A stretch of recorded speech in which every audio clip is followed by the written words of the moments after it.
Welcome to Beneath the Alpha's Shadow, a werewolf-fated mate romance where fate is messy, the sparks are wild, and the full moon brings more than just fur and fangs. There's snark, steam, and a mate bond neither of them asked for, but can't escape. Buckle up. Pack. From haunted hearts to ancient curses, you'll find stories here that pull you in and don't let go. If you're into tales that twist the real and the unreal, you're in the right place.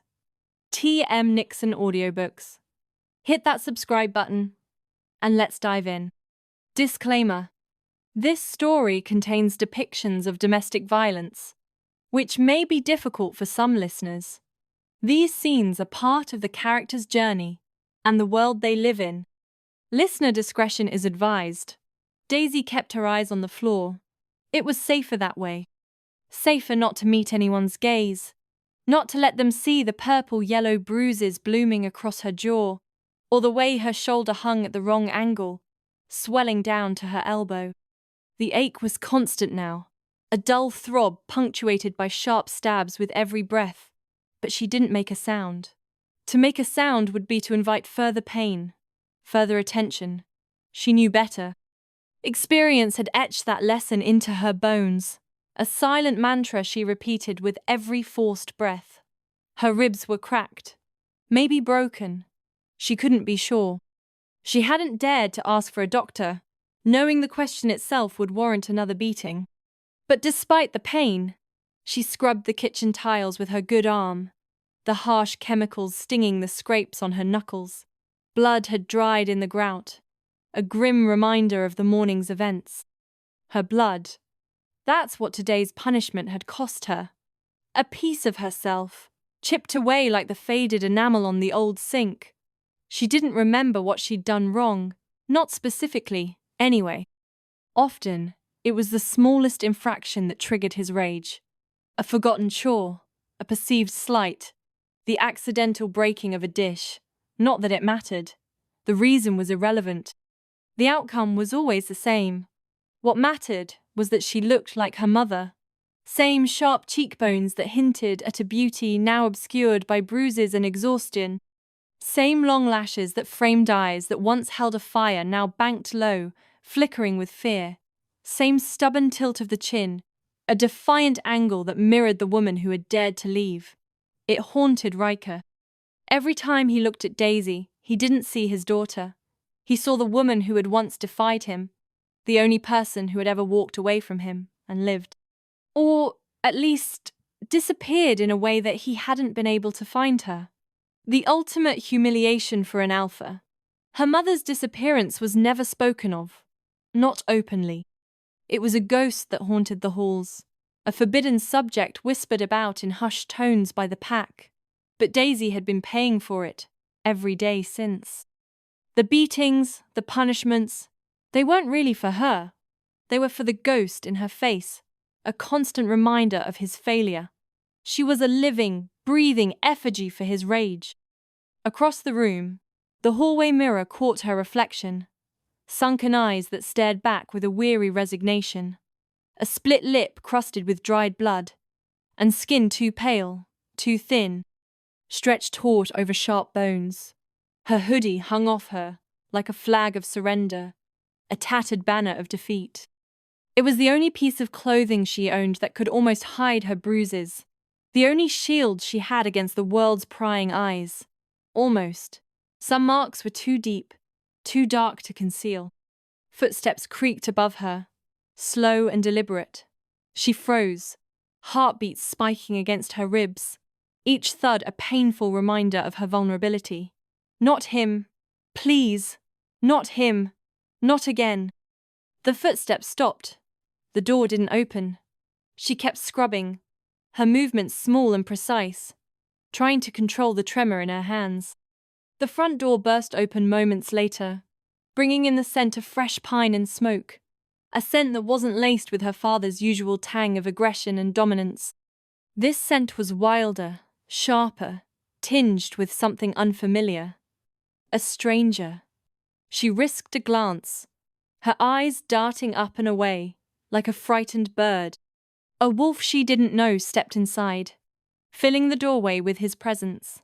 He was tall, broad, shouldered, with a frame that spoke of strength and agility. His features were sharp and defined, carved from granite, but it was his eyes that caught her attention, the color of storm clouds, swirling with an intensity that made her want to look away. He was flanked by two of her father's enforcers, their postures tense and wary, their hands hovering near their weapons. Clearly, he wasn't from here. He was an outsider, stepping into a viper's nest. "You jackal's boy?" Her father's voice echoed down the hall, dripping with suspicion and thinly veiled hostility. "Name's Taryn," the stranger replied calmly, his voice a low rumble that seemed to vibrate through the floorboards. "Just passing through on the way to Crestfall.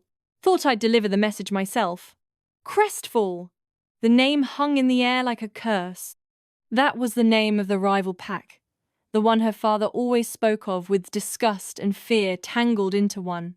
He'd regaled the pack with tales of their weakness, their treachery, their inevitable downfall.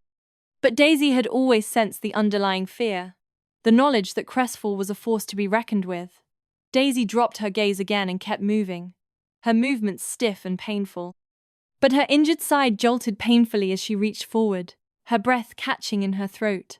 A quiet hiss escaped before she could swallow it, a sound too small for anyone to notice, or so she hoped. Taryn heard it. His senses, honed by years of training and instinct, were sharper than anyone in the room realized. His head turned just slightly, a barely perceptible movement, enough to catch her full in his line of sight. Her face, her arm, the way she flinched from every sound. He saw the exhaustion etched into her features, the fear that lurked in the depths of her eyes. He saw the truth that Riker tried so hard to hide. Their eyes met. She didn't mean to. She usually avoided eye contact like it would get her killed, but something in his gaze held her for half a breath longer than it should have. There was no pity there, no judgment, only a sharp, assessing look that made her skin crawl. And in that second, Taryn did something she never expected. He pulled his phone out of his pocket, acting casual, like he was checking a text. He tilted the screen slightly, his thumb hovering over the power button. But the camera lens was angled just right, capturing her image in a fleeting moment of unguarded vulnerability. Click. A silent flash, almost imperceptible. A single frame, preserving a moment in time. Daisy turned away sharply, heart thudding in panic. Had she done something wrong? Had he seen something he shouldn't have? Had he just made things worse? She didn't know that across the room, Taryn was staring at the photo. The image burned into his memory. Rage simmered just beneath his calm expression, a cold fury that threatened to erupt. The hollow eyes, the visible bruises, the fragile girl who looked like she hadn't eaten in days. It was an image that would haunt him. He slipped the phone back into his pocket, his face an impassive mask. "You got what you came for?" Riker asked, entering the room behind him, his presence filling the space with a suffocating weight. Taryn nodded once, his gaze unwavering. "Yeah, loud and clear." He gave Daisy one last look, a silent communication that passed between them in the blink of an eye. Not pity, not fear, something else entirely. Promise. And then he was gone, leaving behind a lingering scent of pine and smoke, and a single, silent question hanging in the air. The wind howled through the pines outside Crestfall's border walls, carrying with it the scent of winter's relentless approach. Jackal stood alone on the overlook above his territory, arms crossed, eyes narrowed at the horizon like it had personally offended him. The weight of responsibility hung heavy on his shoulders, a constant reminder of the pack he led and the threats that perpetually circled them. He didn't flinch when footsteps crunched the frost, covered earth behind him. He'd known Taryn was coming, had sensed his approach like an echo in the wind. "Taryn," he said without turning, his voice a low rumble that blended with the rustling pines. "Alpha," came the calm reply. Taryn's voice was always a steadying presence, a counterpoint to Jackal's own volatile nature. Jackal's beater stepped up beside him, hands shoved deep into his jacket pockets, posture easy and relaxed on the surface. But his scent told a different story entirely. Tense, angry. Something had rattled him to his core. The air around Taran practically vibrated with barely suppressed fury. Jackal raised an eyebrow, a silent question hanging in the frigid air. Was Riker as charming as ever? He already knew the answer, of course. Dealing with the alpha of the Blood Moon Pack was always a trial, a delicate dance of power and veiled threats. Taran didn't answer. Instead, he pulled out his phone with a sharp, decisive movement and held it up, the screen reflecting the pale light of the overcast sky. Jackal didn't move at first. Didn't need to. He caught a glimpse of the image and something inside him detonated. A primal surge of protectiveness mixed with white, hot rage. It was a reaction so visceral, so immediate, it nearly knocked him off his feet. A girl, no, a young woman, broken, gaunt.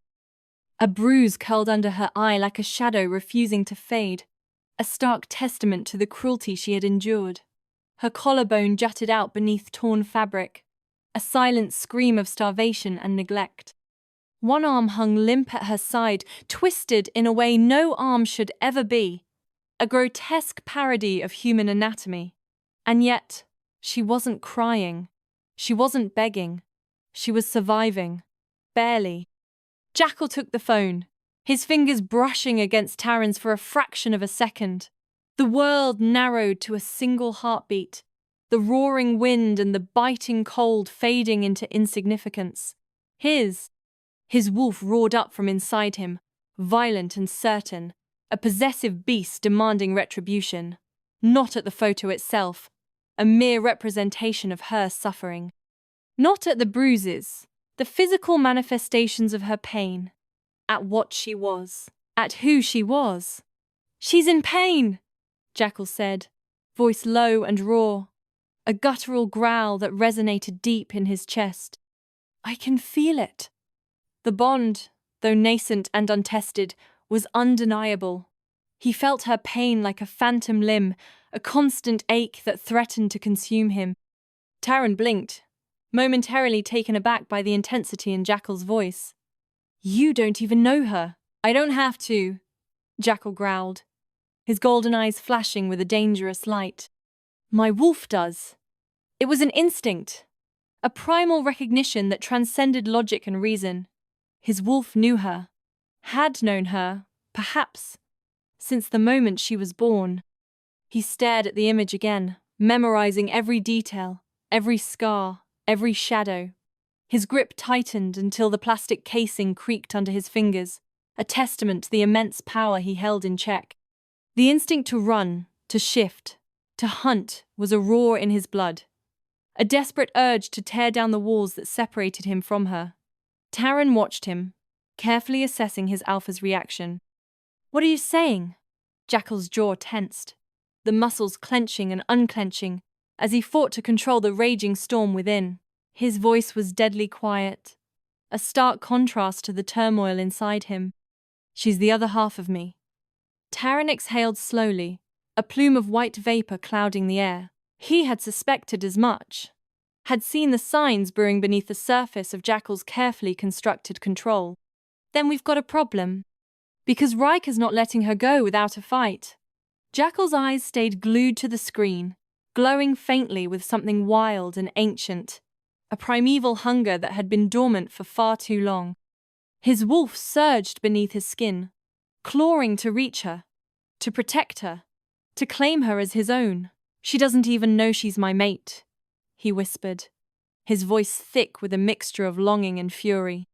"But I do." The unfairness of it all, the injustice of her suffering, fueled the fire within him. She was his, and she was being held captive, abused, and denied the life she deserved. He finally handed the phone back, fingers twitching like he needed to shift now, to tear through the forest, through Riker's wolves, through walls if necessary.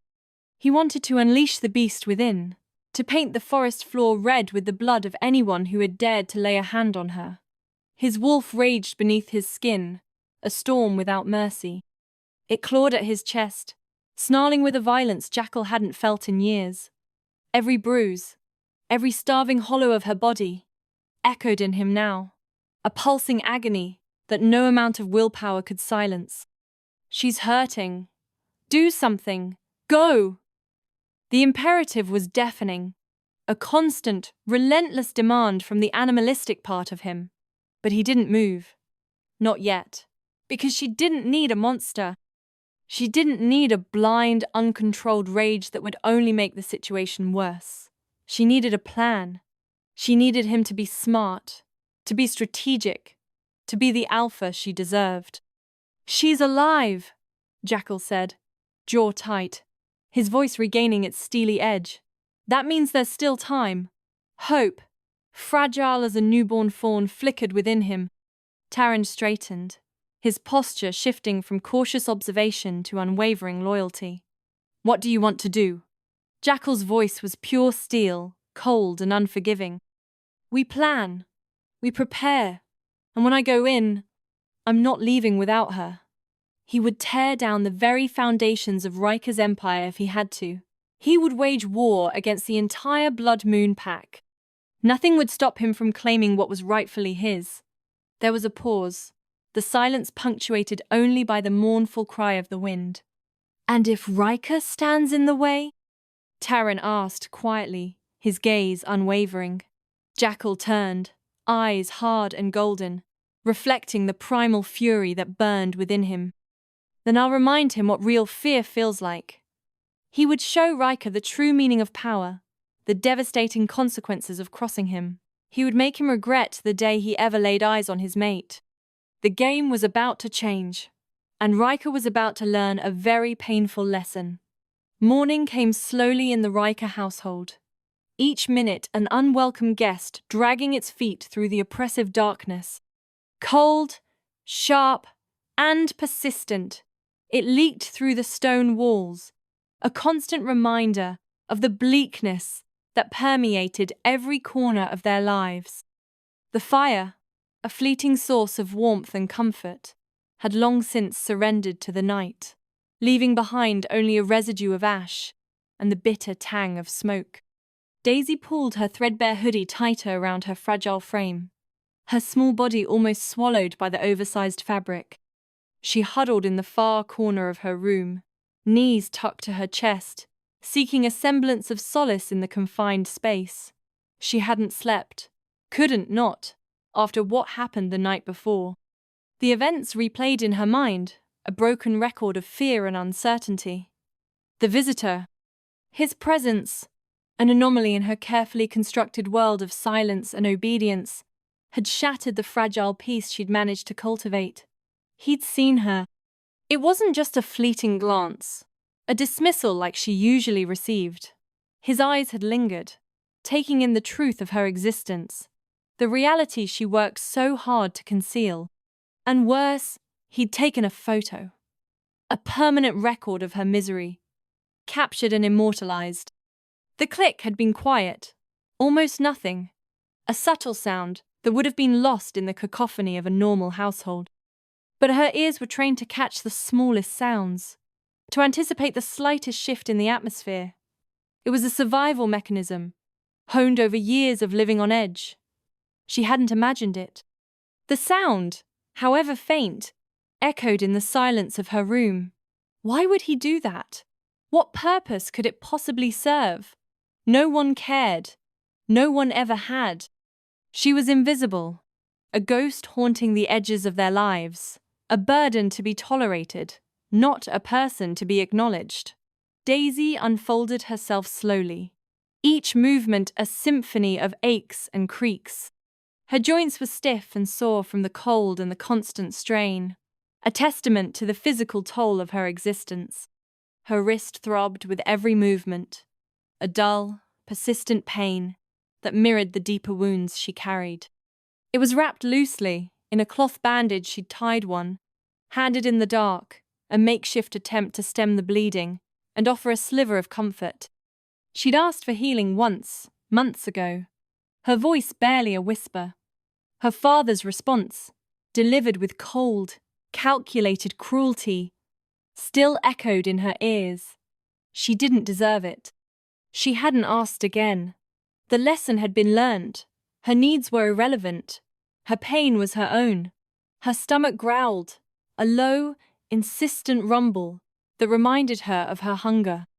But she ignored it, pushing the gnawing sensation aside. Food wasn't given. It was earned, a reward for usefulness. And she hadn't been useful yesterday. She'd failed to meet his impossible standards, to appease his ever-shifting moods. She hadn't been useful on any day. Her existence was a perpetual state of inadequacy, a constant disappointment. Still, she moved with quiet precision, her movements economical and efficient, honed by years of practice. Cleaning the floor, scrubbing the fireplace, sweeping ashes, tasks performed with silent resignation. Her broken shoulder made every motion agony, a searing pain that shot through her arm and radiated up her neck. But she didn't stop. She couldn't. Pain was normal, expected, safe. It was a familiar sensation, a constant companion. In a twisted way, it was a reassurance. As long as she felt the pain, she knew she was alive. And maybe, just maybe, it kept the darkness at bay. She kept replaying that moment in the kitchen, the encounter with the outsider, the way he had looked at her, his gaze intense and unsettling.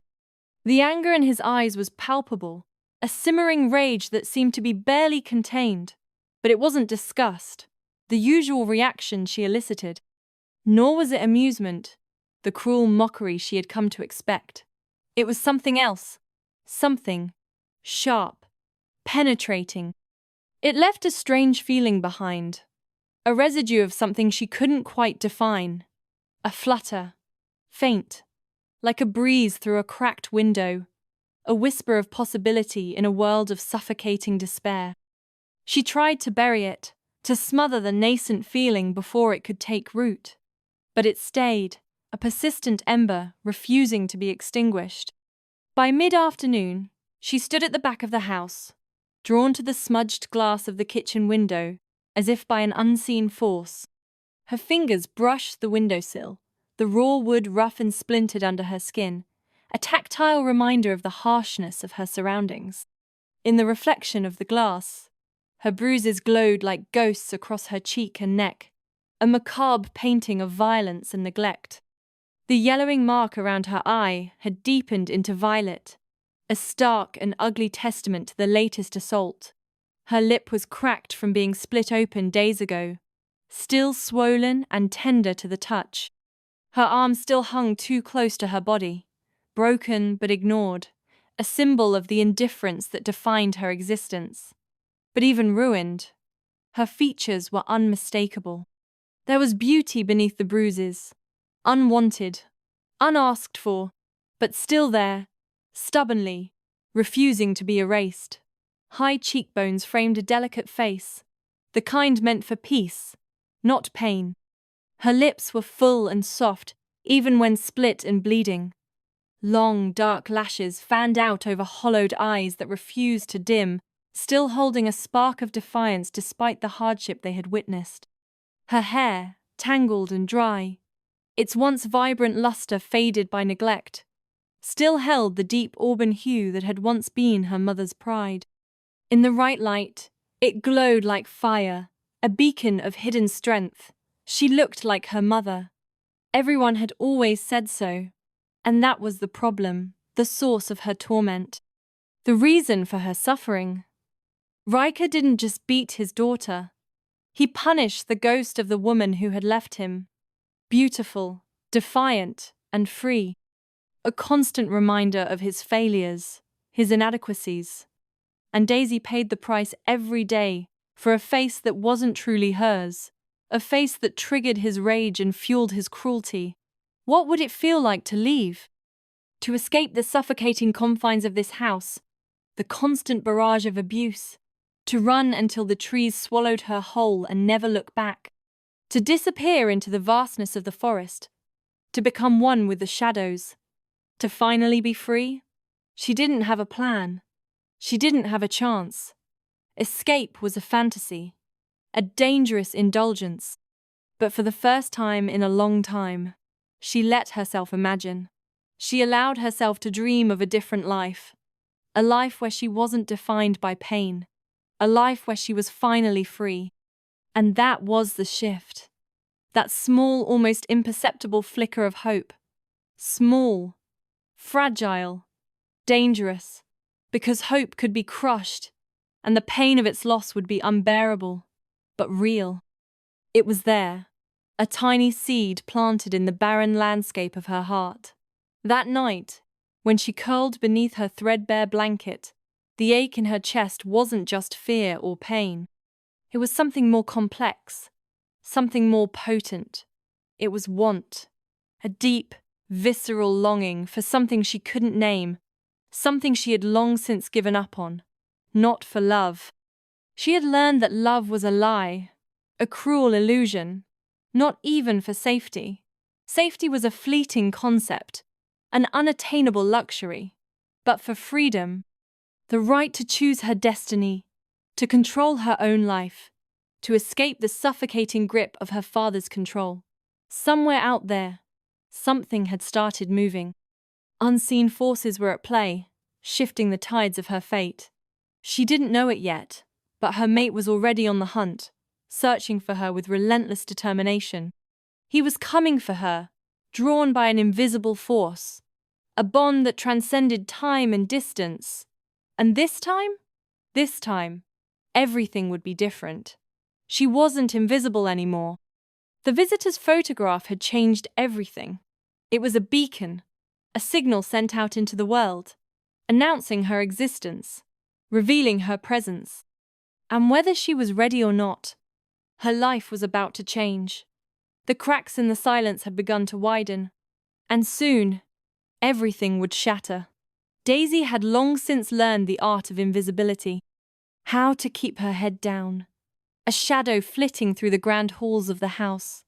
She learnt how to move without making a sound, each step measured, deliberate, a whisper against the opulent backdrop. How to exist without being noticed, a ghost in her own home, because being noticed always meant pain. A word, a glance, an accidental brush, any of it could trigger the storm.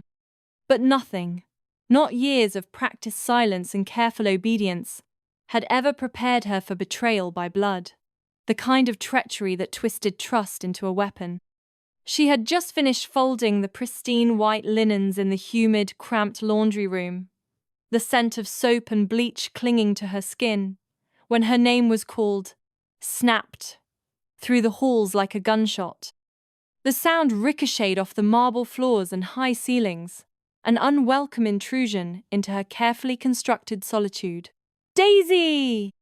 She froze, the neatly folded towel slipping from her grasp and falling to the floor in slow motion.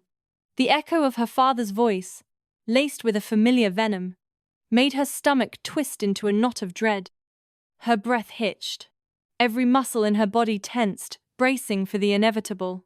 When she hesitantly stepped into the main hall, Marissa was already standing there, the picture of distressed innocence. Crocodile tears glistened in her eyes, carefully cultivated for maximum impact. At her feet lay the shattered remains of an heirloom vase, its delicate porcelain scattered across the floor like fallen snow tinged with blood. One of Riker's favorites, a piece he'd allegedly brought back from some exotic trip years ago, glass sharp and scattered, like her chances of walking away clean. "She did it," Marissa whimpered, her voice a fragile tremor designed to tug at the heartstrings. She pointed a trembling finger, the accusation a physical blow. "I told her not to touch it, Daddy. I told her it was special, but she wouldn't listen." Daisy stared at her sister, disbelief warring with a weary resignation.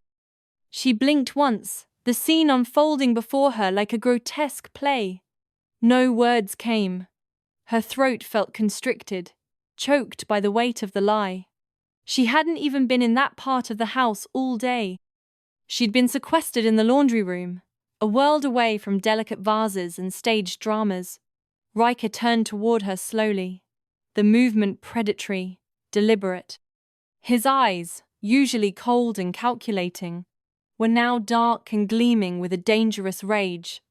The air crackled with unspoken threat. "She's lying," Daisy whispered, the words barely audible, a fragile plea lost in the vastness of the hall. Wrong move. A spark that ignited a powder keg. He was on her in a heartbeat. A whirlwind of fury unleashed. The distance between them vanished in an instant. The world became in pain again.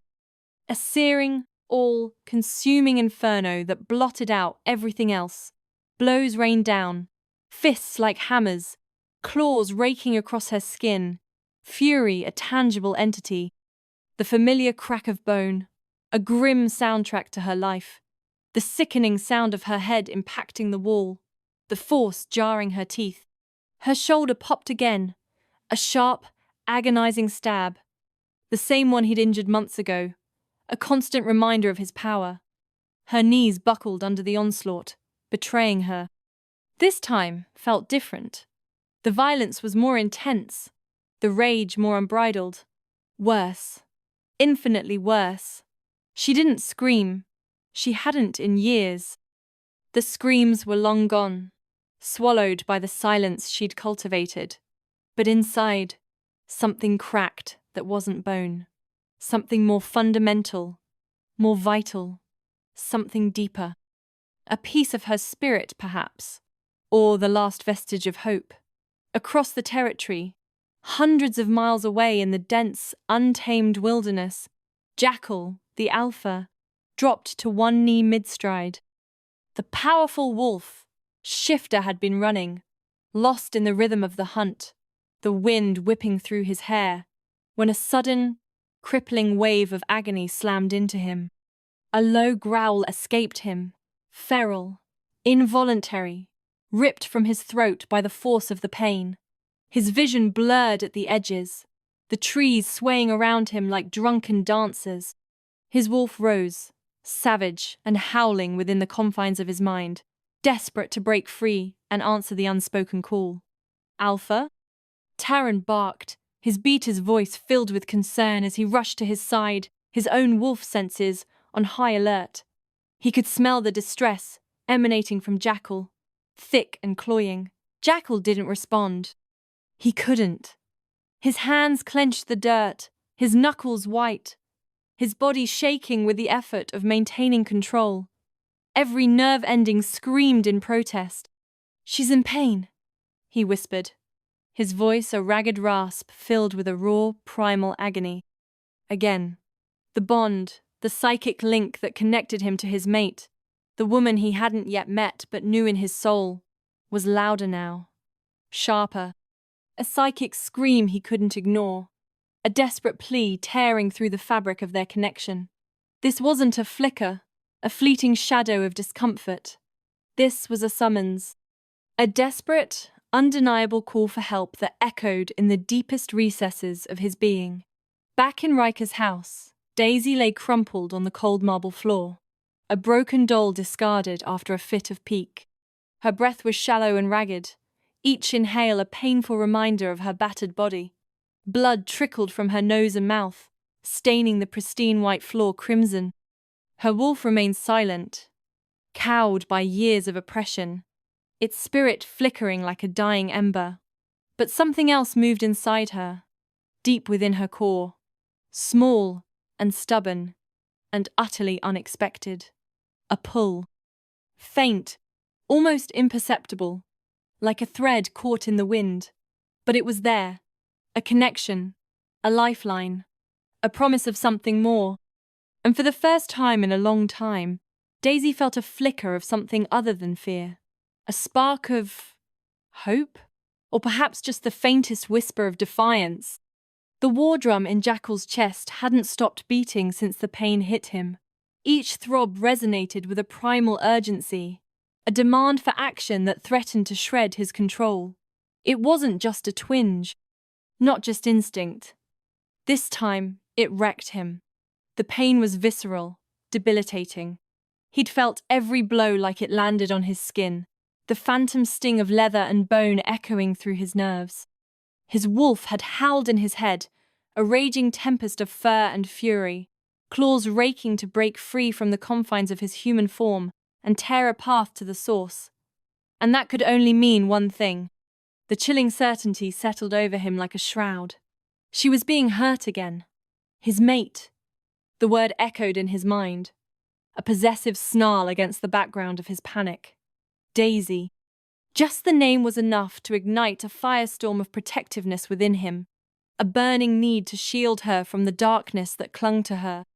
Jackal stormed into the crestfall war hall, the ancient doors groaning in protest before slamming open with a boom that echoed off the stone walls. Dust sifted down from the high-vaulted ceiling. The sudden intrusion cut through the afternoon calm like a thunderclap. His core wolves, Taran, Mira, KL, and Grig, looked up instantly. Conversations halted mid-sentence. Eyes sharpened, assessing the urgency etched on his face. "Get everyone!" he growled, the command ripped from his throat. The air crackled with the barely suppressed power radiating off him. Now, minutes later, the hall buzzed with tension. The scent of ozone and suppressed aggression filled the air. The entire upper circle of Crestfall stood ready, silent, waiting. Every wolf in the room was a seasoned warrior, their faces grim and expectant. They knew instinctively that whatever had summoned them was not a drill. Jackal stepped forward, the cold stone floor resonating with the impact of his boots. The air around him seemed to shimmer with barely contained energy, his eyes glowing with the molten gold of his alpha power. "I'm not going to waste time," he began, his voice a low, dangerous rumble that commanded attention. "There's a girl in Riker's territory, his daughter." A flicker of surprise passed through the group, a ripple of murmurs that quickly died down. Riker was a known weakling, a pack leader who maintained his position through brutality and fear. The thought of a daughter hidden away was unexpected, but no one spoke, waiting for Jackal to elaborate. "She's been beaten, starved, broken. She spent her life surviving his cruelty, while the rest of that coward pack looked the other way." His voice hardened with each word, the anger, a palpable force in the room. "They are complicit in his depravity." He let the silence hang like a blade, emphasizing the weight of his words. The air grew thick with anticipation, and every wolf in the room braced for what was to come. "She is my mate." Shock rippled through the room, more pronounced this time. Eyebrows shot up, and silent glances were exchanged. The concept of an alpha mate, particularly one chosen from outside the pack, was steeped in tradition and myth, but no one questioned it. Not openly. Not Jackal. "Are you sure?" Mira asked quietly, stepping forward. Her usually sharp eyes were softened with concern. "You've never even met—" I felt her pain. "Watched my wolf claw through my chest every time she bleeds. That bond is real. I don't care if it doesn't make sense to anyone else." He cut her off, his voice laced with a fierce certainty that brooked no argument. The bond he felt with Daisy was undeniable. A raw, visceral connection that transcended logic and reason. He turned slowly, locking eyes with each wolf around him, imbuing them with the weight of his conviction. He saw their loyalty, their readiness, and a flicker of something else shared spark of outrage at the injustice he described. "I'm not letting another sunrise pass with her in that house." The words were a vow, a promise etched in steel. Taran stepped forward, his face grim. "What's the play?" "We go in. Silent if we can. Loud if we have to. We get her out. Riker dies if he gets in my way." His voice was devoid of emotion, a cold pronouncement of intent. KL cracked his knuckles, a predatory grin spreading across his face. "You expecting him to surrender?" "No." Jackal's eyes darkened, the gold intensifying until they burned like embers. "I'm expecting him to fight like the pathetic coward he is, and I'm going to enjoy breaking him." The pack straightened, a wave of power radiating outwards. Loyal, ready, eager to unleash their fury on those who dared to harm one of their own. "This isn't just a rescue," Jackal said, voice low and tight, radiating barely controlled rage. "It's a reckoning. For every broken bone she wasn't allowed to heal. For every time she was made to feel small. For every tear she cried in the dark." He paused, letting the weight of his words sink in. "Riker and his pack will answer for their sins tonight. They will learn what it means to cross the Alpha of Crestfall. She is not a burden," he added, his voice resonating with unwavering conviction. "She is not broken. She is mine, and I will burn that place to the ground before I leave her there another day." The room bowed, not out of fear, but fierce devotion. A collective intake of breath, a silent pledge of allegiance. They were his pack, bound to him by blood and loyalty, and they would follow him into the fires of hell if that's where he led. And just like that, the hunt began. The air thrummed with anticipation as the wolves of Crestfall prepared to unleash their fury on Riker's pack and bring Daisy home. The night promised to be long, bloody, and ultimately transformative. Riker's territory slept under a blanket of silence, unaware of the storm about to break. The air itself felt heavy, pregnant with anticipation and the metallic tang of unshed blood. The moon hung high in blood, bright, a crimson eye in the inky sky, casting pale, ethereal light over the skeletal trees. Jackal stood at the edge of the property line, a dark silhouette against the stark landscape, his pack massed behind him, silent, disciplined, waiting for his command. They were Crestfall's finest, warriors honed to an edge sharper than any blade. He could feel her, not her body, not the warmth of her skin or the scent that clung to his memory. Her suffering. It pulsed through the mate bond like a war drum, a relentless, agonizing rhythm that threatened to overwhelm him. The kind of pain that shouldn't be survivable, the type that shatters spirits and extinguishes hope. And yet, she still breathed, a fragile, flickering ember in the face of a roaring inferno. His mate still fought, even if it was only by staying alive, clinging to the last remnants of her will. The thought was both a torment and a source of strength. He gave the signal, a subtle shift of his head, a barely perceptible tightening of his jaw. The wolves moved like ghosts through the forest, their movements fluid and silent, a deadly ballet orchestrated by years of training.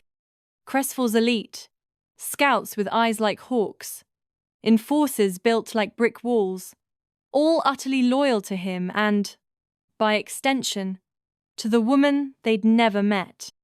They bypassed the perimeter silently, taking down guards before they could even register a threat, their lives extinguished without a sound. Jackal didn't waste time on stealth. He was done with shadows and whispers. He stormed the house through the front doors, kicking them inward with a force that reverberated through the entire structure like he owned it. Because now, he did. He would tear this place down brick by brick if that's what it took to get her back. Riker looked up from the mahogany dining room table, a glass of amber liquid halfway to his lips already curling into a sneer that was more habit than genuine amusement. The opulent room, usually a symbol of Riker's power, felt like a gilded cage, a stage set for the final act. Jackal! He leaned back in his intricately carved chair, the picture of nonchalant arrogance. "Didn't realize we had visitors. You should have called ahead. We could have put out some refreshments. Perhaps a nice glass of your mate's tears." Jackal didn't answer. He didn't acknowledge the barb, didn't give Riker the satisfaction of a reaction. He stepped forward slowly, deliberately, and controlled. Every inch of him was rage made flesh, a living embodiment of vengeance. The air crackled with the force of his suppressed fury.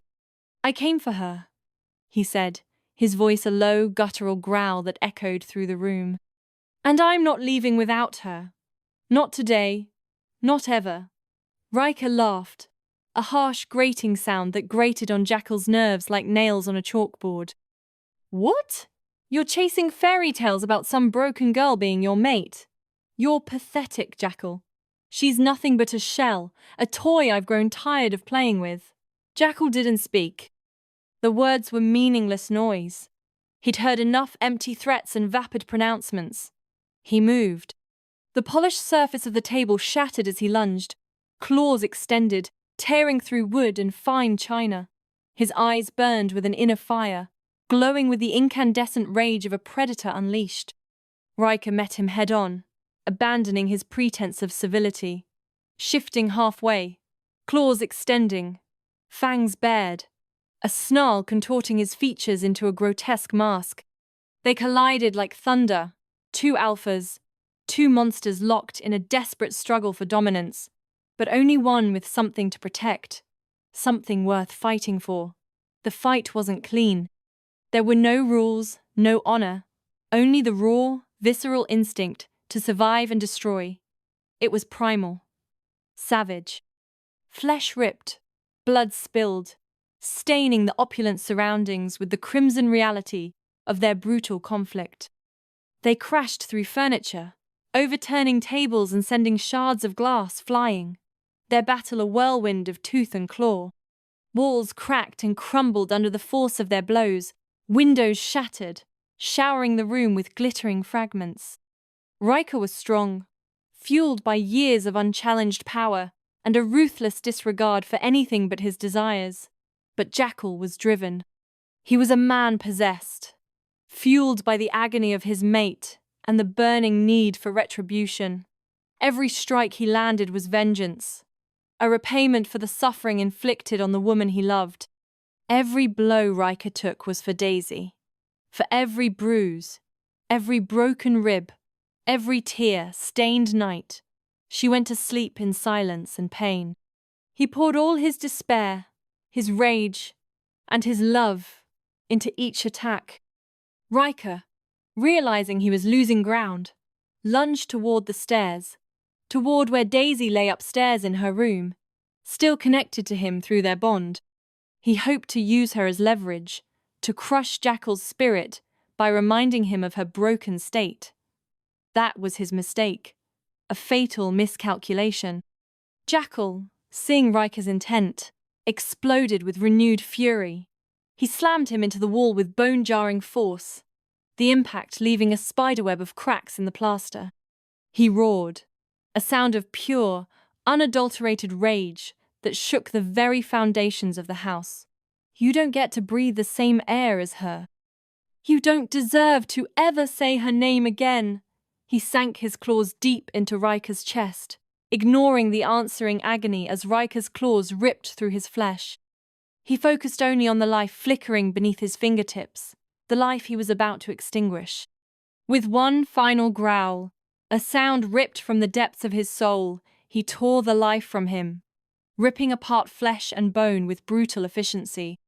Riker hit the floor, the light fading from his eyes, his body a lifeless husk, dead, silent, forgotten.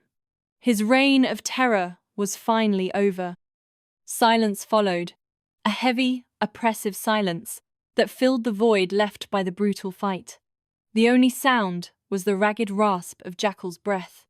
Then footsteps, hesitant and slow. From the far hallway, Riker's beta approached, hands empty, shoulders low. His expression a mask of defeat.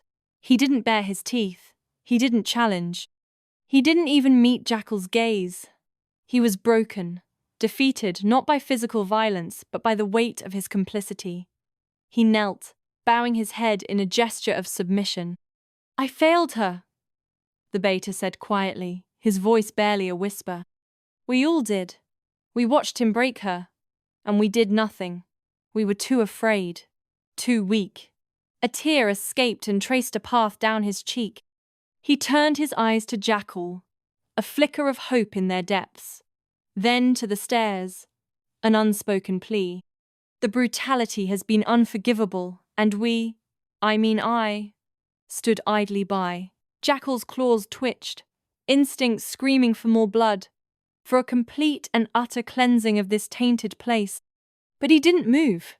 He saw the genuine remorse in the beater's eyes, the weight of guilt that bowed his shoulders. He recognized a fellow prisoner of Riker's tyranny. "I don't ask for forgiveness," the beta said, his voice gaining a sliver of strength. "I ask only that you let her live in peace, that you take her far away from here and let her heal." Then, from above them, a sound, soft, fragile, impossible. Daisy. Her broken frame leaned against the banister, her body trembling, barely standing.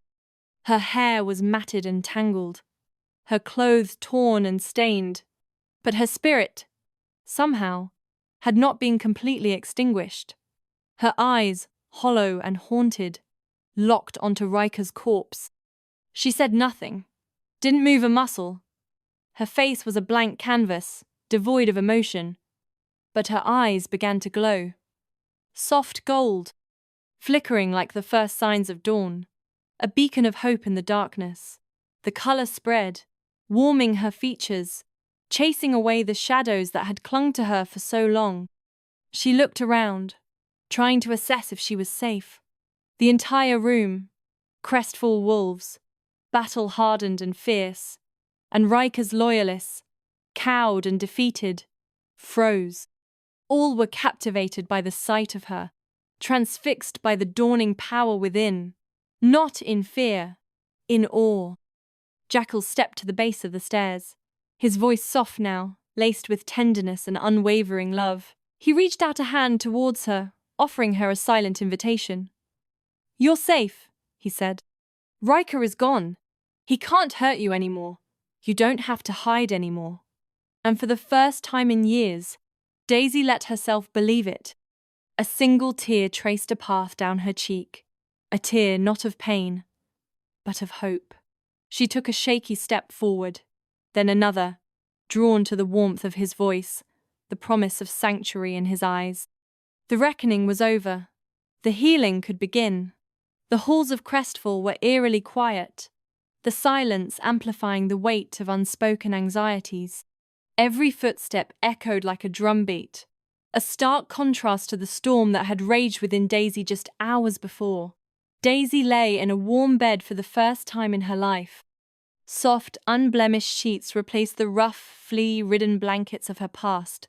Her body, a roadmap of abuse rendered in faded bruises and fresh bandages, felt heavy, strangely numb. Her breathing was shallow, each inhale a fragile promise against the memory of suffocating fear. The air, thick with the soothing scent of herbs and the comforting aroma of wood smoke, was alien to her. It lacked the sharp, metallic tang of blood and the cloying sweetness of decay that had been the backdrop to her existence. Here, even the silence didn't threaten, didn't vibrate with the anticipation of violence. But she still didn't feel safe.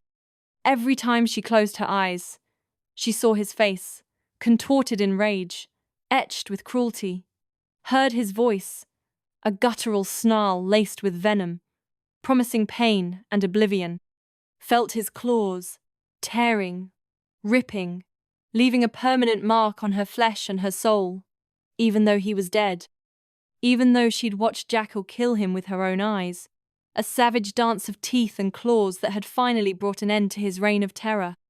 Her body wouldn't stop trembling, a relentless shiver that stemmed from a place far deeper than cold.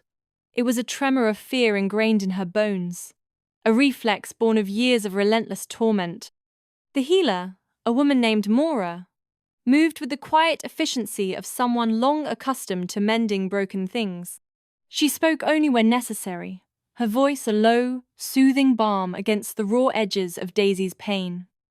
Mora was older, her face lined with the wisdom of experience, her hands calloused but gentle. She was patient, radiating a calm that felt both foreign and desperately needed. Daisy could tell by the way her eyes softened instead of widening, by the flicker of understanding that replaced shock, when they took in the bruises and the brokenness.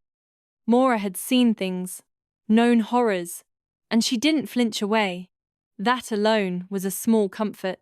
After a long and thorough examination, Mora stepped into the hallway where Jackal waited. He stood with arms crossed, his powerful frame radiating contained energy. His jaw was tight, a muscle twitching near his temple, betraying the anxiety he tried to mask. "Well?" he asked, voice low, a rumble that vibrated through the floorboards. "She's stable." "Barely," Mora said, her gaze unwavering. "She's exhausted, malnourished, and traumatized. But that's not what's truly wrong." Jackal's eyes narrowed, the gold in them flashing. "Talk to me." "She's not healing, Jackal. Not like a wolf should. Broken bones should be mending. Bruises should be fading. Wounds should be knitting themselves closed. But nothing's happening. Her body is stagnant. She's too weak." "No," Mora interrupted gently, her hand resting briefly on his arm. "It's more than that. Her wolf isn't helping her. It's like it's withdrawn." Jackal went still, his breath catching in his throat. "What?" Mora hesitated, choosing her words carefully. "I've seen this twice before, in others who've suffered unspeakable trauma. We call it suppressed wolf syndrome. It happens when the trauma runs too deep, when the wolf inside no longer trusts the world enough to come forward, to heal, to protect." She paused, her eyes filled with compassion. She's still in survival mode. Her wolf isn't healing her because it doesn't believe she's safe yet. It's protecting itself, burying itself deep within her, waiting for a sign that it's safe to re-emerge. Jackal's hands clenched at his sides, his knuckles white. The news hit him like a physical blow, the weight of Daisy's pain crushing him. "What do we do?" "Nothing," Mora said simply. "We don't push her. We don't force it. We can't. It would only make things worse. She has to come to us. To you. When she feels like she belongs. When she feels safe enough to believe she isn't a prisoner anymore. When she understands that she is home." Jackal closed his eyes for a long moment, fighting the urge to rage against the injustice of it all. He had rescued her, brought her to safety, and killed her tormentor. But the scars ran too deep, the damage too profound. Then he nodded, a slow, deliberate movement. His eyes, when he opened them, were filled with a fierce determination. "I'll give her the world if I have to," he vowed, his voice a low growl of protectiveness. "I'll tear down the heavens and rebuild them if it means she can finally find peace." Inside the room, Daisy turned her face toward the window, her gaze unfocused. The sun was setting, painting the sky in hues of orange and violet, a beauty she couldn't appreciate. She hadn't spoken since arriving, hadn't shifted, hadn't even asked where she was. She was a ghost in her own body, trapped in the echo chamber of her memories, but she heard the voices. She heard him, Jackal, speaking with Mora, his voice laced with concern. The tone was unfamiliar, devoid of the harshness she expected, and for the first time since she was a child, she didn't feel entirely alone. The faces around her were new, the environment unfamiliar, but there was a current of care, of genuine concern, that resonated deep within her, a faint vibration against the numbness. She didn't understand it, didn't trust it. Decades of conditioning couldn't be erased in a single day, but the weight in her chest wasn't so crushing anymore. The darkness that had enveloped her senses wasn't quite as complete. The tremor in her limbs felt less like fear and more like anticipation. Somewhere deep inside her, buried beneath layers of trauma and despair, a spark flickered.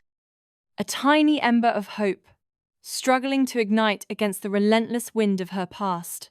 The days blurred together, an indistinguishable wash of muted light and heavy quiet. Time, once a cruel taskmaster, now seemed to flow by without purpose, each moment blurring from one moment to the next. Daisy didn't move much. Couldn't. Her body was a battlefield. Each muscle ached with a deep, bone, weary fatigue. Every joint protested even the smallest shift. The pain was a constant companion, radiating outwards from a central core of exhaustion she couldn't seem to shake.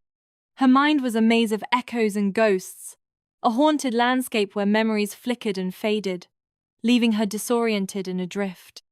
Images of Riker, of the cage, of the endless fear, they danced just beyond her grasp, threatening to drag her back into the darkness. But still, there was peace here, a fragile stillness that settled around her like a comforting blanket. The silence was a balm, the absence of violence a reprieve. And Jackal, he was always there, a silent, watchful presence. She didn't know when it started, only that every time she opened her eyes, he was sitting in the same chair beside her bed. An old, wooden thing that creaked softly whenever he shifted. He was a shadow in the corner, a constant reminder that she wasn't alone. He never spoke unless she looked at him, his voice always gentle, measured, never touched her, never invaded her space. Yet, he stayed. He was an anchor in the storm of her mind. She expected him to leave. Everyone always did. They got tired of the silence, the pain, the brokenness. They moved on, leaving her to pick up the shattered pieces alone. But he didn't. He defied her expectations, shattering the familiar pattern of abandonment. He brought her food himself, hot meals on a tray, the aroma filling the room with comforting scents. Sometimes just tea, steaming gently in a ceramic mug. Sometimes soup he'd made with his own hands, the rich broth a promise of nourishment. He seemed to anticipate her needs, offering sustenance without demanding anything in return. She never ate much. The food felt like a lead weight in her stomach, the memories of forced feedings too fresh in her mind. But he never pushed, never pressured her. He simply offered and waited. "I'll keep bringing it," he said softly one morning, setting a plate of scrambled eggs and toast on the bedside table. The golden yolks glistened in the soft light. "Even if you never take a bite, you deserve the choice." His words were a quiet affirmation, a recognition of her autonomy that warmed her despite herself. The healer came and went, checking her vitals, administering herbs, offering words of encouragement that felt hollow. The beta checked in, his presence radiating concern, but also a cautious distance. The pack gave her space, respecting her need for solitude, but the silence could be deafening. But Jackal stayed. He was a constant in a world that felt fractured and unstable. He read quietly sometimes, turning the pages of a worn book without disturbing the stillness in the room, sat in silence others, his gaze fixed on some distant point only he could see. Once, he spoke to her without looking at her, his voice low and calm, a steady current in the silent sea. "I know you don't trust me yet," he said, his voice devoid of any expectation. "You don't have to." His words were a surprising admission, disarming in their honesty. A pause. The silence stretched, heavy with unspoken truths. "But I need you to know something. No one in my pack will ever raise a hand to you. Ever. And if they try, they'll answer to me." His voice hardened, the promise laced with steel. It was a vow, a declaration of protection that resonated with a primal force. Stillness. The air crackled with unspoken tension. "I will never let anyone hurt you again. Not even with a word." His commitment was absolute, unwavering. He offered her a shield against the world. He didn't expect a reply. Her silence was a fortress, impenetrable, and he didn't get one. She remained a statue in the bed, her expression unreadable, but she watched him when he left the room that night. Her eyes, usually vacant and lost, followed his movements with a trace of awareness. Her gaze followed him to the door, lingering on his retreating figure. It was a flicker of recognition, a spark of connection in the darkness. That was new, a tiny seed of acknowledgement planted in the barren landscape of her despair. On the 5th day, he brought her warm bread with butter and a small dish of honey. The aroma was intoxicating, a blend of yeast and sweetness that tugged at something deep within her. It smelled sweet, safe. like a memory of a life she'd almost forgotten. She stared at it for a long time, her gaze fixed on the golden honey, the soft, pillowy bread. The simple offering felt like a test, a challenge. Then, without looking at him, her voice barely a breath, she whispered, "Why do you stay?" The question was a fragile thing, born of confusion and disbelief. Jackal blinked, surprised by her sudden inquiry. He carefully set the tray down on the bedside table, taking his time, as if afraid to break the fragile connection between them. His voice was barely audible, a soft murmur that barely disturbed the silence. "Because you're mine," he said. The words hung in the air, heavy with implication. And not in the way Riker used that word. He clarified quickly, anxious to dispel any misunderstanding. His claim was not of ownership, but of responsibility, of protection. He stood still for a moment, his gaze fixed on the floor, as if searching for the right words. "You don't have to be anything. Not for me. Not for this pack. Just be alive." He offered her freedom, a space to simply exist without expectation. Another silence. The air held its breath. Then, in the softest voice he'd ever heard, barely a whisper, she said, "I don't want to die here." The words were a desperate plea, a rejection of the darkness that threatened to consume her. He turned, his heart clenching at the raw vulnerability in her voice. Her eyes met his for the first time since the rescue. The connection was electric, a jolt of awareness that shot through him. And in them, beneath all the pain, the fear, the trauma, was something new, something that hadn't been there before. Not hope, not yet. Hope was still a distant dream, a flickering candle in a hurricane, but something close, a spark of defiance, a flicker of will, a single ember refusing to be extinguished, a desire to live. The room was quiet again, but it felt different this time, lighter somehow.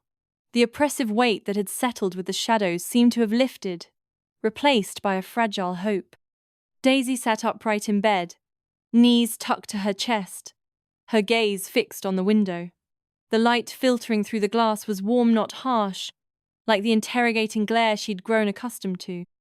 The breeze that snuck in through the cracked glass carried the scent of pine and wildflowers, a fragrance that tickled her nose and felt almost comforting.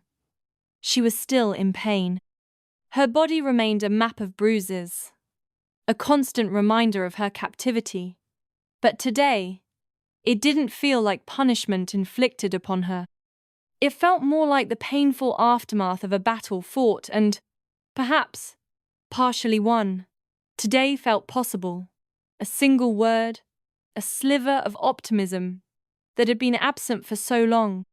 A chance to rebuild, to rediscover. Jackal arrived just after sunrise, a metal tray in his hands as always. He set it on the small, scarred table beside the bed, his movements efficient but lacking his usual expectation of defiance or fear. He seemed to anticipate nothing from her now. He was halfway to the door, his broad back to her, when she spoke. "Can I try walking?" He turned slowly, his movements deliberate.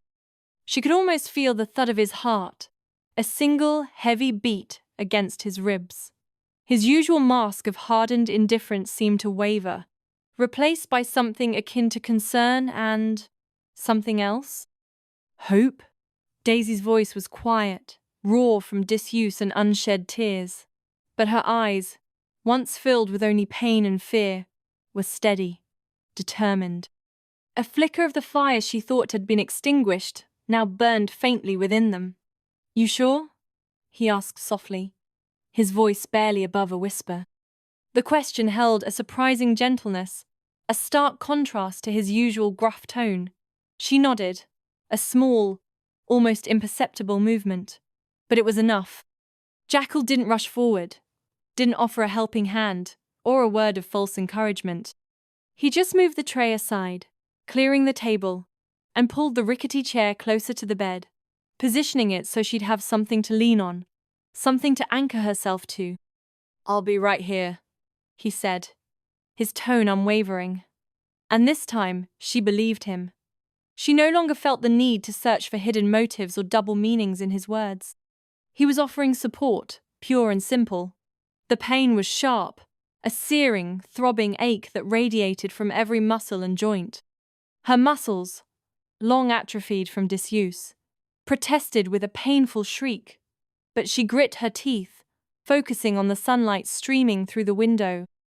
She swung her legs off the bed, the movement sending a jolt of pain through her spine, and stood slowly, gripping the back of the chair with white knuckles.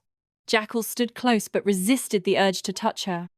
He understood she needed to do this on her own, to find her own strength.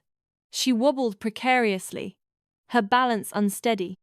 The room seemed to sway around her, threatening to pull her back into the comforting embrace of the bed. He didn't flinch, didn't reach out. He simply watched, a silent sentinel, ready to intervene if necessary, but allowing her the space to find her own center. She took one shaky step forward, her leg trembling beneath her. Then another, slightly more confident. Her legs gave out on the third, a wave of weakness washing over her. She gasped, her grip on the chair slipping. Jackal caught her gently, his strong arms wrapping around her before she could fall to the floor. Not like someone catching a falling object, a careless grab. Like someone catching something precious, something irreplaceable. He held her weight with care, his touch surprisingly tender. "I've got you," he whispered, his breath warm against her ear. The words were simple, but they resonated with a depth of meaning that went beyond mere physical support. He helped her sit back on the bed, his movements slow and deliberate, ensuring she didn't jostle herself too much. She was breathing heavy from the effort, her face flushed with exertion and frustration. She looked up at him, her lips trembling. "I walked." The words were almost a question, a desperate plea for validation. He smiled, not wide, not showy, not the practiced smirk he often wore. Just a small, genuine smile, filled with pride and relief. "Yeah," he said, his voice soft with admiration. "You did." Later that day, when she was resting, exhausted but strangely content, he returned not alone. The shadows in the room seemed to recede further with each small victory she achieved. "This is Catherine," Jackal said from the doorway, his posture slightly less guarded than she had seen him. "She's been with me longer than anyone. She wanted to meet you." Daisy tensed, her muscles instinctively coiling in anticipation of a threat. Old habits died hard. The woman who entered was older, maybe in her 50s. Silver streaked her dark hair, pulled back in a simple braid, and lines etched around her eyes spoke of a life lived fully. But it was the kindness in her features that struck Daisy the most, a genuine warmth that radiated from her like a gentle heat. Her energy wasn't loud, wasn't invasive, wasn't demanding, just calm, grounded. She carried a tray laden with a steaming teapot and something that smelled like cinnamon and warmth. The aroma filled the room, a comforting scent that cut through the lingering smell of antiseptic. "I'm not here to ask questions," Catherine said gently, her voice soothing and melodious, "or to expect anything from you. I just wanted to bring you something sweet, that's all." She set the tray down on the table with a soft clink, her movements graceful and unhurried. She smiled, a genuine, welcoming expression that reached her eyes. "When I was young, my alpha taught me that healing isn't something we do alone, that a strong pack holds each other together when one of us forgets how." Daisy stared at her, searching her face for any sign of deception, waiting for the mask to slip, the cruelty to surface, the inevitable betrayal. But it never did. Catherine's gaze remained steady, filled with compassion and understanding. "I'm here if you ever need to sit in silence with someone," Catherine added, her voice still soft. "Or if you want a story. Or cinnamon rolls." Daisy blinked once, the simple offer of companionship momentarily disarming her, then nodded, barely, a tiny, almost imperceptible movement of her head. Catherine smiled wider, a warm, encouraging expression. That's enough for now. She turned to leave, but not before pausing beside Jackal, her hand briefly resting on his arm. She's strong, Catherine whispered to him, her voice barely audible, but filled with conviction. And she's waking up. You just keep giving her space. She'll find her way. Jackal nodded once, his eyes never leaving Daisy. He looked at her with a newfound respect, a quiet admiration that had been absent before. Catherine turned to leave, her presence leaving a noticeable void in the room. But Daisy's voice cracked, a fragile sound that stopped her in her tracks. Wait. Both of them turned Jackal halfway through a breath, Catherine pausing mid-step, her hand still on the doorknob. Daisy's bottom lip trembled, betraying the overwhelming emotions that threatened to consume her. Her hands clenched the worn blanket in her lap, her knuckles white. And then, she broke. Not the quiet kind, the polite kind. The kind of breakdown she had learned to conceal so well. The real kind. The raw, unfiltered eruption of pain and grief that had been building within her for years. She sobbed, racking, soul, shaking sobs that shook her entire body. Grief poured out, a torrent of pent-up emotions that had been dammed for years and finally gave way. For her mother, ripped away too soon. For the family she never had, the love she had been denied. For the childhood she was never allowed to keep, stolen and replaced with fear and manipulation. For the girl who had to survive in silence, her voice silenced by cruelty and control. Jackal moved forward instinctively, his protective instincts kicking in, but it was Catherine who reached her first. She understood what Daisy needed, what she truly craved.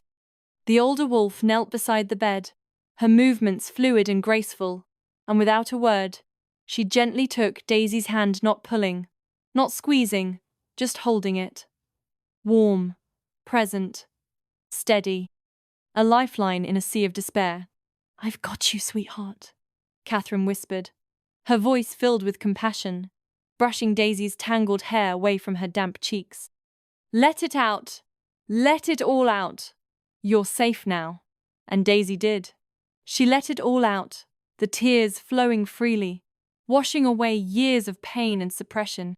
She sobbed until she was empty, exhausted and raw, because somewhere deep down, buried beneath layers of fear and trauma, she finally understood she wasn't alone anymore. And maybe, just maybe, that meant she could start again, that she could begin to heal, to rebuild, to find her own strength, her own voice, and her own future. That she could finally take her first, wobbly, but ultimately hopeful, steps toward a life worth living. Morning light spilled through the window, painting the floorboards beside Daisy's bed in a warm, inviting glow. Dust motes danced in the sunbeams, oblivious to the shadowed corners of the room that still clung to the lingering darkness. She sat upright, wrapped in a thick, woolen blanket, staring at the door. The fabric, rough against her skin, was a comforting weight. Her body still ached, a symphony of dull throbs and sharp stings, muscles tight and protesting from too long spent lying still, confined to the prison of her pain. But today, something tugged at her, a subtle yet undeniable pull, a sound, distant, muffled, like a memory struggling to surface. Laughter. Not cruel, the kind that used to haunt her nightmares. Not mocking, the echoing taunts that had chipped away at her spirit. Pups! She heard them squealing with joy somewhere outside, a chorus of happy yelps and playful growls. They were chasing each other, tumbling through the grass, snarling in the harmless way young wolves did when the world was still safe, still full of wonder and innocence. The sound resonated within her, a fragile melody that bypassed her pain and touched something deeper. Daisy pressed her bare feet to the cold floor. The sudden chill was a shock, a jolt that woke her senses. She felt the rough texture of the wood beneath her toes, grounding her, reminding her she was here, present, alive. No one was there to help her this time. The weight of that realization settled on her shoulders, heavy but not unbearable. So she helped herself. With one hand braced against the sturdy bedpost, she stood slowly, her spine screaming in protest as pain flared, a white, hot rush that threatened to buckle her knees. But she didn't stop. She gritted her teeth, focusing on the sound of the pups, letting it be her guide. She shuffled toward the door, breathing slow and steady, testing her limits, inching forward with a determination born of quiet desperation. She reached the doorframe. The cool wood was smooth beneath her fingers. She held herself there for a moment, gathering her strength, feeling the faint vibration of the house around her. Then, with a deep breath, she stepped into the hallway. Across the main house, Jackal stood at the far end, near the grand windows that overlooked the training grounds, talking with Taryn. Sunlight streamed in, illuminating the dust that swirled around them, highlighting the seriousness etched on their faces. He stopped, mid-sentence, his words catching in his throat. His eyes flicked sharply toward the hall, drawn by an invisible thread. He felt it. Her. He was moving before his brain even caught up, his long strides eating up the distance. His wolf was racing ahead, wild with a protective instinct he hadn't realized burned so fiercely within him. "Daisy?" he called, his voice tight with worry, a raw edge of relief woven through the concern. She looked up at him, her eyes still holding a shadow of pain, but also a spark of something new. She was wobbling slightly on her feet, her hand gripping the wall for balance, her knuckles white. "I'm okay," she said quickly, her voice a mere whisper, her breath short and shallow. Jackal was in front of her in seconds, his hands out like he was afraid she'd vanish if he didn't. "You shouldn't be up yet. Here, let me." He reached for her, intending to scoop her up and carry her back to bed, to the safety of her room, but she shook her head, her movements small but firm. "I heard the pups," she whispered, her gaze fixed on something beyond him, toward the promise of the outside world. Her voice was soft, almost frail, but sure, unwavering. "I want to see them. I want to go outside." Jackal froze. His heart slammed in his chest, a heavy, powerful beat not from fear, but from something close to awe, a profound and overwhelming sense of hope. This was her, asking for something. Not shrinking, not retreating, not succumbing to the darkness that had threatened to consume her. Choosing to live. He lowered his hands slowly, understanding, dawning in his eyes. He offered his arm instead of lifting her, a silent promise that she would move under her own power, that he would be her support but not her crutch. She looked at his outstretched arm, her gaze lingering for a moment. Then she took it, her fingers curling around his forearm, her grip surprisingly strong. Together, they walked slowly down the corridor toward the courtyard, her steps shaky and uneven, but her will firm, a fragile flame flickering in the face of adversity. The silence between them was filled with unspoken understanding, a bond forged in pain and strengthened by hope. The courtyard burst with noise when they reached the doorway, a cacophony of young wolves chasing each other, their playful yelps and growls echoing off the ancient stone walls.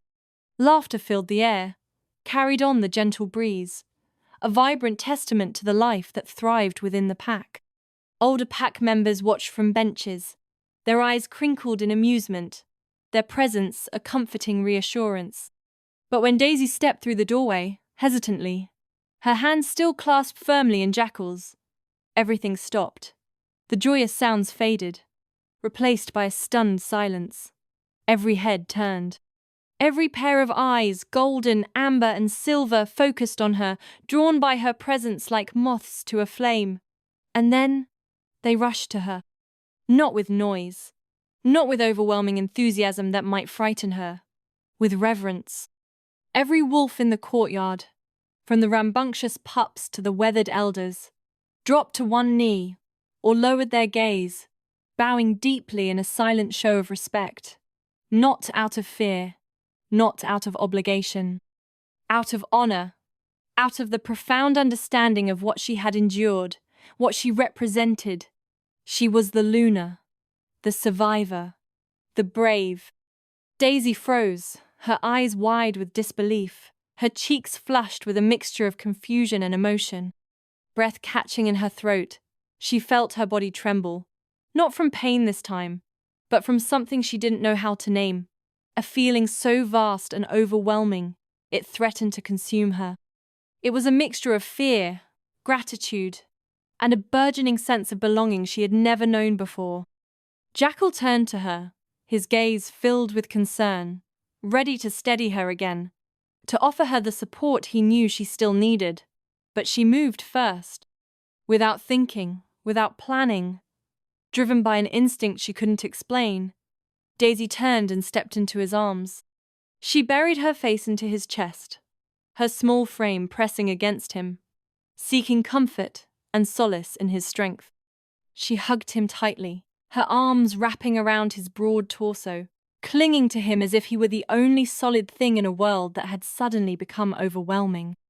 Not because she was scared, not because she needed him to protect her, but because she wanted to, because she felt safe in his embrace, because she trusted him, because she wanted to connect, to share this moment, this tentative step toward the sun. Jackal stilled for a heartbeat, surprised, stunned by the unexpected intimacy. He had expected her to need his support, to lean on him for strength, but he hadn't anticipated this raw and vulnerable connection. Then he wrapped his arms around her, careful but certain, holding her close, supporting her weight without constricting her.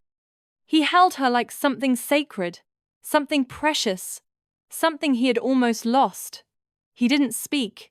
He didn't need to, because this was more than a moment of comfort, more than a simple embrace.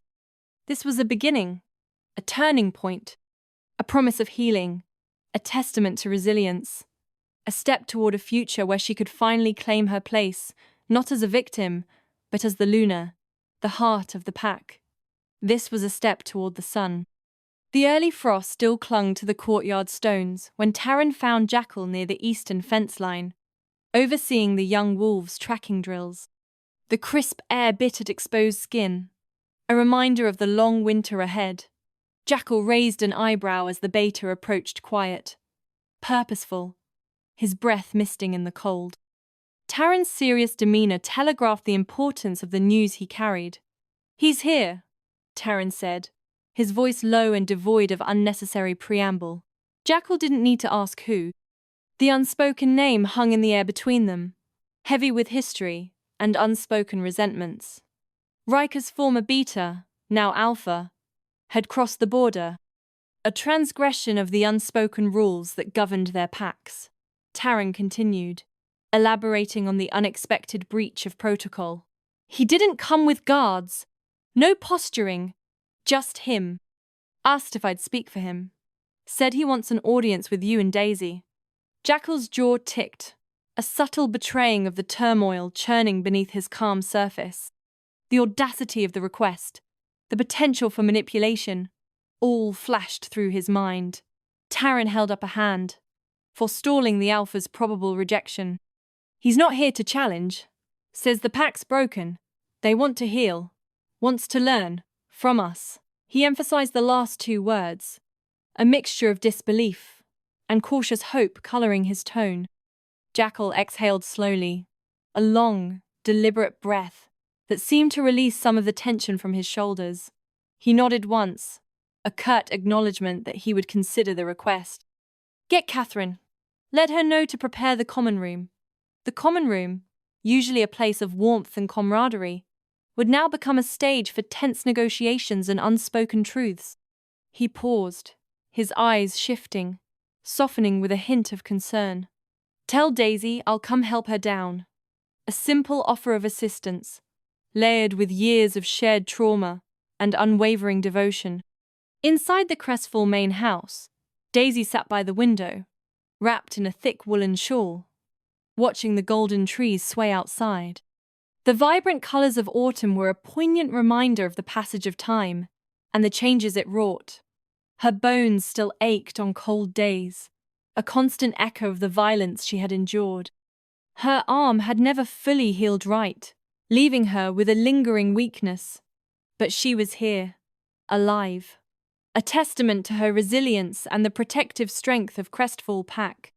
When Jackal entered, his presence filling the room with a quiet strength, her lips curved softly. The years of hardship had etched lines around her eyes, but they only served to amplify the kindness and wisdom that shone within. "He's really coming?" she asked, her voice laced with a mixture of apprehension and a fragile hope. Jackal offered his hand, his gaze unwavering. "You sure you want to see him?"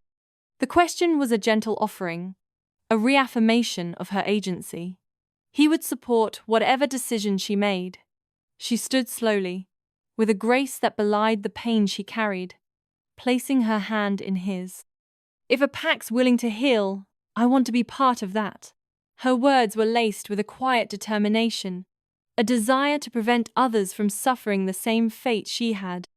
Jackal helped her down the stairs, steady and silent, not because she needed to be coddled, but because he chose to walk beside her, always. Their bond was a silent promise, forged in the fires of hardship and strengthened by unwavering loyalty. She moved slower than she liked, her steps measured and deliberate. Months had passed, but her body still carried the weight of the years before. The memories lingered, a constant reminder of the darkness she had overcome. When they stepped into the common room, she felt the eyes on her, the curious, the cautious, the protective, but she held her head high, her gaze steady and unwavering. The new alpha stood when they entered, a gesture of respect, or perhaps a subtle attempt at appeasement. He was older now, lines of worry and responsibility etched into his face, worn, a little heavier around the eyes, suggesting sleepless nights and difficult decisions. But the bow he gave was deep and genuine, a stark contrast to the proud, arrogant man she remembered. "Thank you for seeing me," he said. His voice had always been sharp in her memories, a weapon wielded to intimidate and control. But now it was softer, humbled. Jackal stood beside her, a silent guardian, his presence a palpable force. Taryn was just behind, a sentinel ready to defend his pack. The room felt full even in its silence, the air thick with anticipation and unspoken words.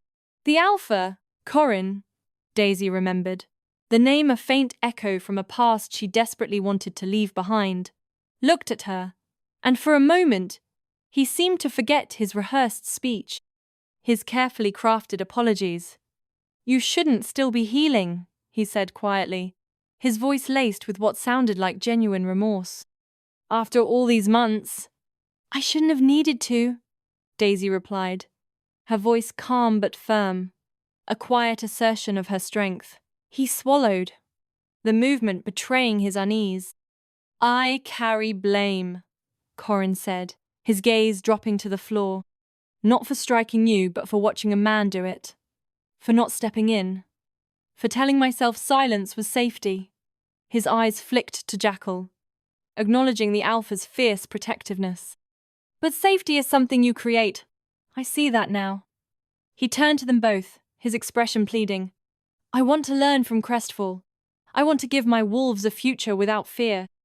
I ask for alliance, not as an alpha, but as someone trying to become better."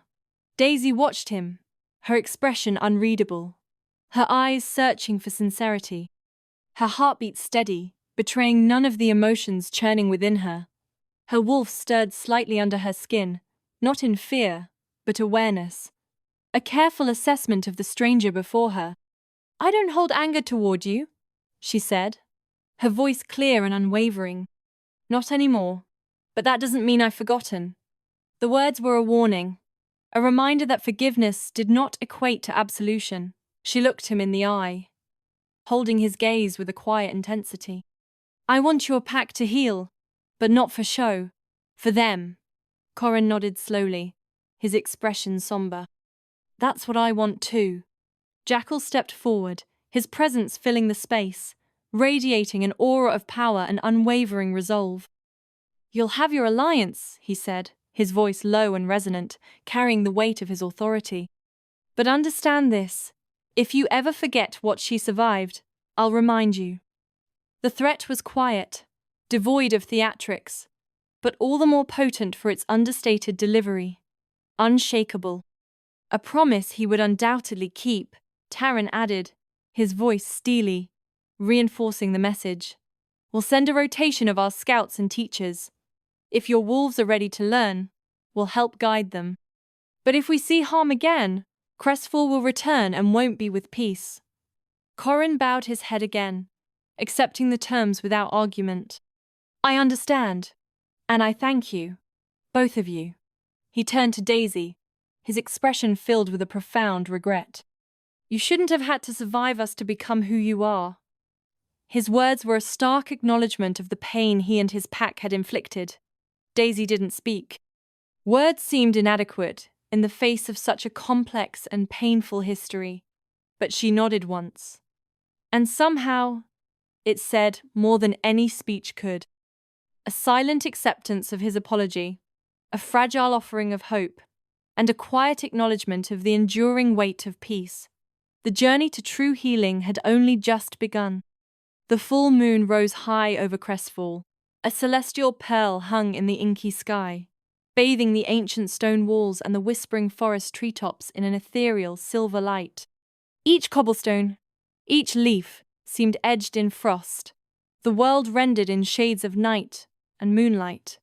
The energy in the air was electric, a palpable hum that vibrated through the very ground beneath their paws. The anticipation was a living thing, thick with a scent of pine and raw, untamed power. Wolves, normally contained and disciplined, now paced with barely restrained energy, their eyes bright with an inner fire, their bodies tense no from fear, but from a primal anticipation.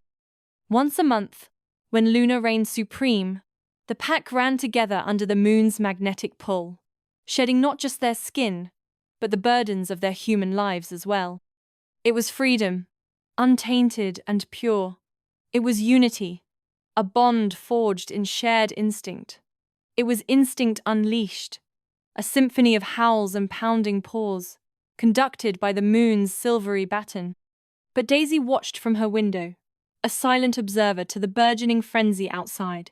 The cool glass separated her from the pack, both physically and emotionally. Not quite part of it. Not yet. She sat in silence, legs folded beneath her like a lotus flower rooted in stillness, her breathing steady and controlled, a stark contrast to the escalating excitement outside. The others were preparing for the run, their voices a low rumble of anticipation and instruction.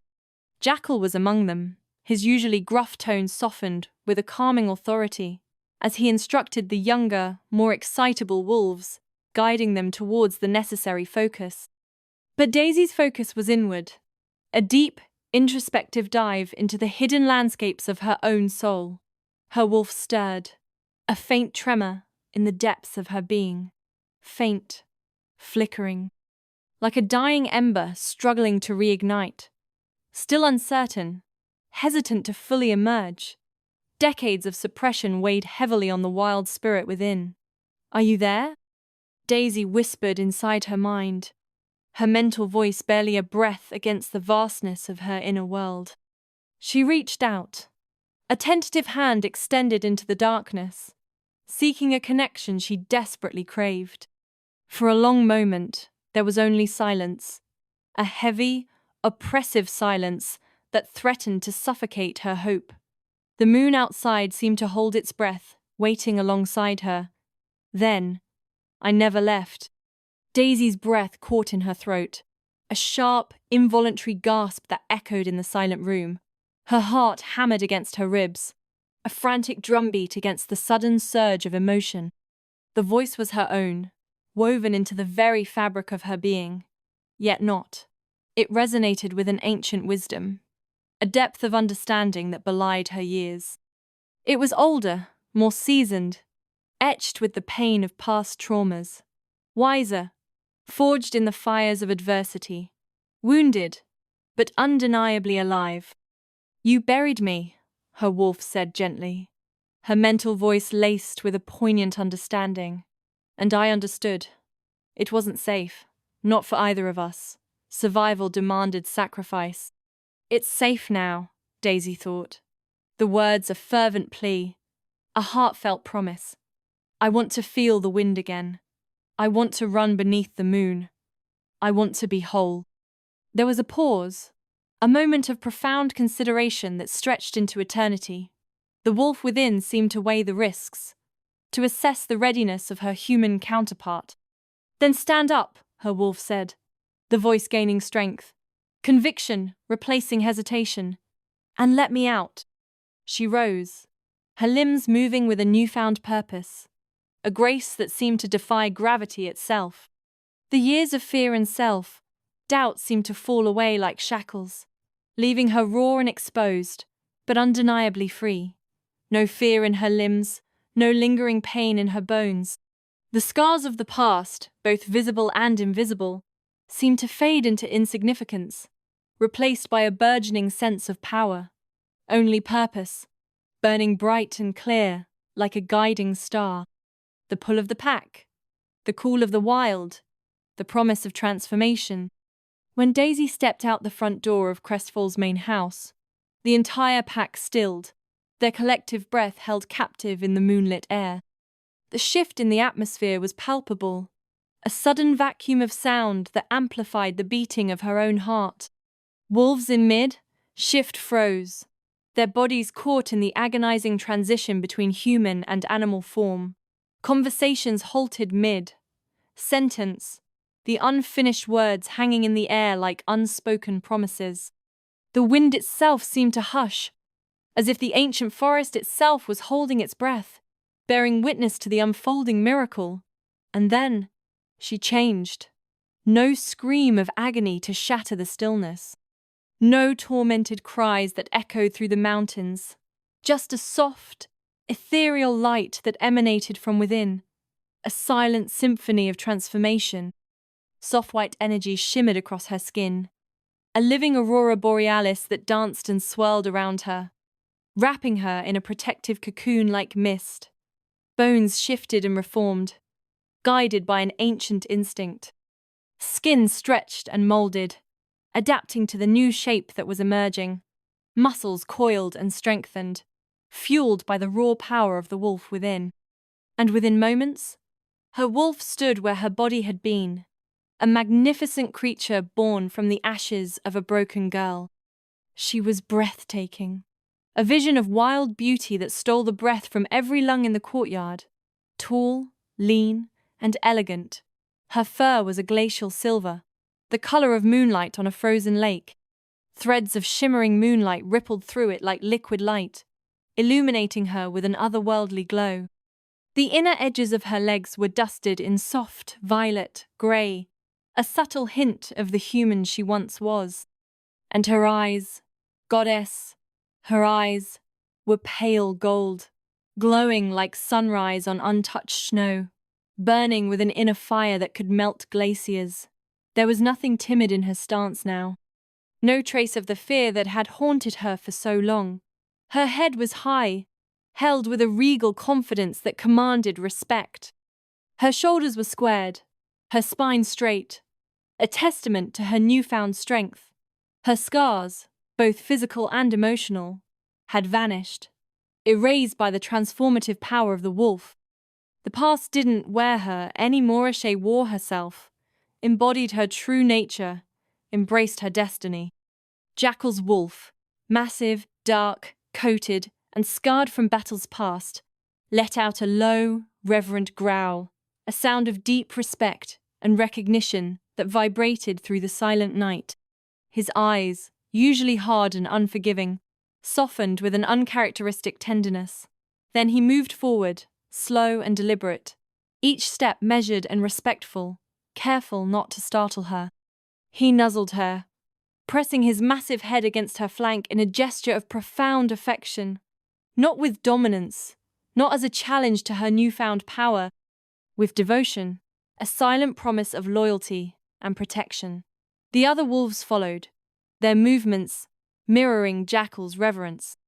They bowed their heads, lowering their stances, not in fear, but in deference to the power she now embodied, but in awe, witnessing the rebirth of a legend, the emergence of a leader.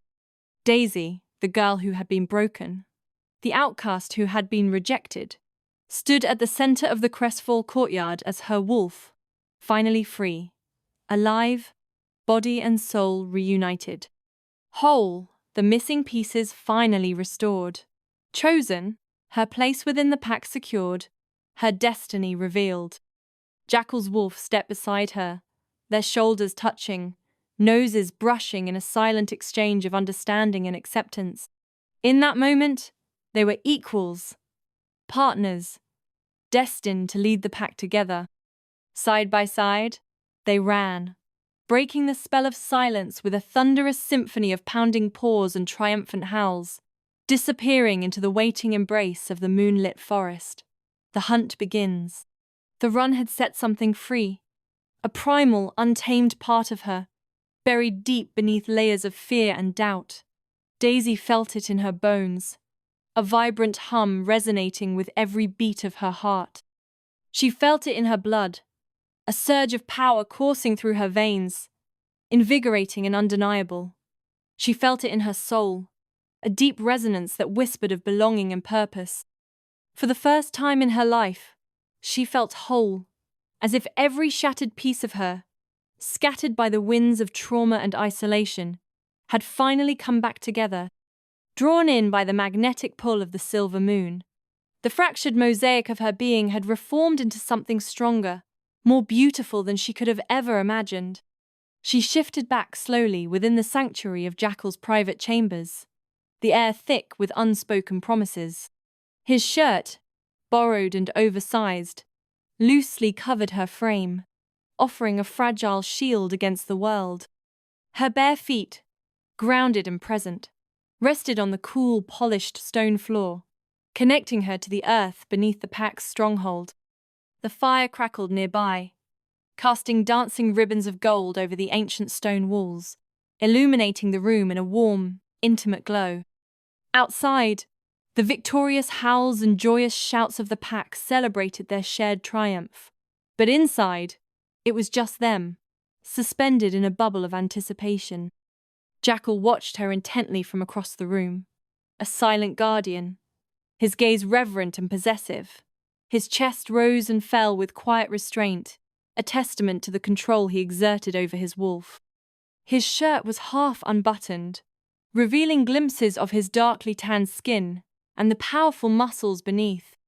His dark hair, usually meticulously styled, was beautifully tousled, framing a face etched with a raw, untamed longing. His eyes, the windows to his soul, burned with an internal fire, a fierce and unwavering devotion. But he didn't move toward her. Not yet. He held himself back, respecting the delicate dance of choice and consent, because this wasn't about base desire, not merely about the animalistic pull that had drawn them together from the beginning. It was about something far deeper, far more profound. It was about choice, her choice. Daisy stepped forward, closing the distance between them with each deliberate stride. The weight of her past seemed to lighten with every step, replaced by a burgeoning sense of self-assuredness. "I want this," she said softly, her voice a mere whisper that reverberated with the power of her decision. Her eyes locked onto his, unwavering and filled with newfound strength. "I want you." The words were a declaration, a promise, and a release. Jackal exhaled slowly, the sound heavy with emotion, as if a monumental weight had finally lifted from his chest. The relief that washed over his face was palpable, softening the hard lines of his jaw and bringing a tender light to his eyes. The wolf within him seemed to surge, flickering in the gold of his irises, eager to claim what was rightfully his. "Then come here, my love." His voice was a low, husky rumble, an invitation she couldn't resist. She moved into his arms, drawn by an invisible force that seemed to pull her inexorably toward him. His hands slid along her waist, molding her curves to his, pulling her close but always gently, always with consideration for the fragile heart he held in his keeping. Their lips met, soft at first, tentative and questioning. They were testing the waters, savoring the first touch, familiarizing themselves with the taste and texture of each other. Then, deeper, fuller, the kiss became a conversation, a silent exchange of pent-up emotions. His mouth explored hers slowly, reverently, as if she were a delicate flower, afraid she might vanish if he rushed, crumble if he applied too much pressure. She didn't vanish. She melted. She surrendered to the moment, letting go of the fear and doubt that had plagued her for so long. His hands roamed her back, her shoulders, her hips, mapping the contours of her body with exquisite care. He worshipped her with touch, not greed, but with a profound reverence that moved her to her core. He touched her with need, not demand, but with a desperate hunger that mirrored her own. And Daisy tilted her head back, inviting him deeper, and let the warmth of his mouth against her skin wash away every ghost she'd ever carried, every painful memory, every lingering fear. His touch was a balm, a healing salve that soothed her wounded soul. Clothes fell away piece by piece, not in a frenzy born of lust, but with purpose, with intention. Each garment removed unveiled another layer of vulnerability, another offering of trust. When he laid her down on the soft linens of his bed, the world narrowed to the space between them, the air crackling with an electric energy. To breath, to skin, to them, nothing else mattered.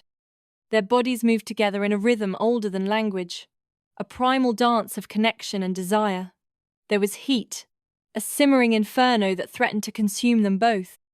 There was tension, a tautness that stretched between them like a drawn bow. There was desperation, a raw, aching need that demanded to be sated. But above all, there was trust. An unbreakable bond forged in shared hardship and unwavering loyalty. Theirs was a bond tempered by fire and shadow, unshakable in its strength.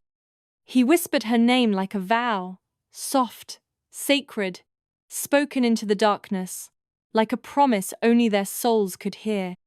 She whispered his in return, an answer steeped in devotion and surrender, a quiet echo that completed the oath. And when they reached that sacred edge, hearts pounding in tandem, teetering on the precipice of something greater than flesh, she opened her eyes to find him above her, his face a storm of passion and restraint, trembling with the effort to contain the beast within. "I'm yours," she breathed, her voice thick with emotion. "Forever, my love. You saved me and gave me back my life.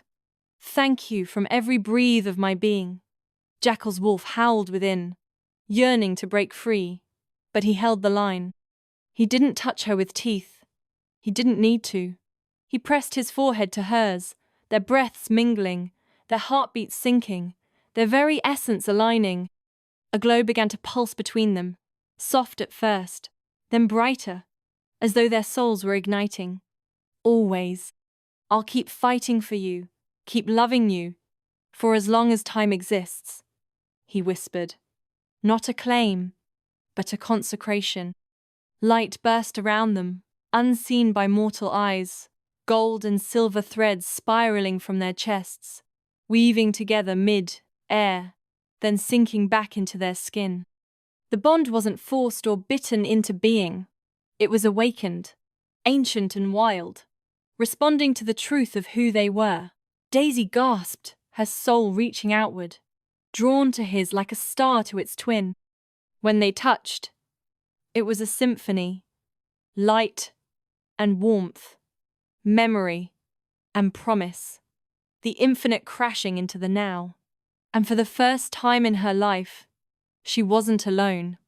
She was rooted, connected, held by a soul who saw her, cherished her, and would stand between her and the world's worst darkness without hesitation. Together, they didn't just exist. They resonated. Jackal collapsed beside her, his body heavy with exhaustion and satiated desire, pulling her into his arms, their bodies tangled in a web of limbs and shared breath. The bite mark on her neck, his mark, glowed faintly against her pale skin, a visible symbol of their union. His voice was soft, barely audible, but certain, unwavering. "You're mine," he whispered, his breath warm against her ear. "And I will never let you go." It was a promise, a declaration, and a solemn vow. She smiled against his chest, her heart overflowing with a joy she had never thought possible. "Good," she said, tightening her grip on him. "Because I'm never leaving." That's the end of this tale. But in the world of the supernatural, there's always another shadow waiting. Thank you for staying with me through every twist, turn, and heartbeat. If you enjoyed the ride, there's more waiting for you. Just check out the other audiobooks on this channel. Don't forget to subscribe if you want more magic, monsters, and stories that go bump in the night. Until next time, stay curious and brave and never stop listening.